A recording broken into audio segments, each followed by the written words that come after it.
बिस्मिल्लाहिर्रहमानिर्रहीम। नजस बर्तनों को पाक करने का तरीका।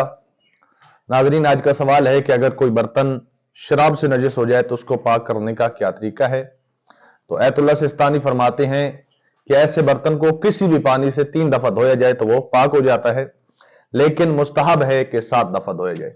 यानी अगर 3 दफा भी धो लिया जाए तो काफी है, लेकिन बेहतर है कि 7 दफा धो लिया जाए। दूसरा सवाल, अगर लिबास और बदन पेशाब वगैरह से नजिस हो जाए तो उसको पाक करने का क्या तरीका है, कैसे पाक होगा। तो इसका जवाब है, कलील पानी से उसे 2 दफा धोना जरूरी है और हर दफा निचोड़ना भी जरूरी है। कलील पानी से 2 दफा धोएंगे, यानी लिबास या बदन पेशाब वगैरह से नजिस हो गया है तो उसे 2 दफा कलील पानी से धोएंगे और हर दफा निचोड़ना भी जरूरी है।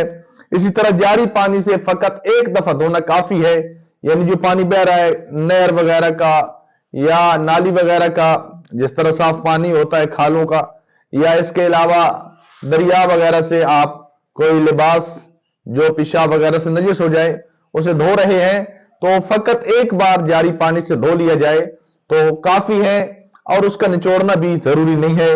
इसी तरह कुर और बारिश के पानी से फरमाते हैं एहतियात वाजिब की बिना पर 2 दफा धोना जरूरी है और फिर निचोड़ना जरूरी नहीं है। यानी कलील पानी से 2 दफा धोना जरूरी है, फिर उसे निचोड़ना भी जरूरी है। इसी तरह जो पानी जारी है उससे 1 दफा धोना जरूरी है, लेकिन उसे निचोड़ना जरूरी नहीं है। इसी तरह कुर या बारिश का पानी, उससे एहतियात वाजिब की बिना पर 2 दफा धोना जरूरी है, जबकि निचोड़ना जरूरी नहीं है। अल्लाहुम्मा सल्ली अला मुहम्मद व आलि मुहम्मद।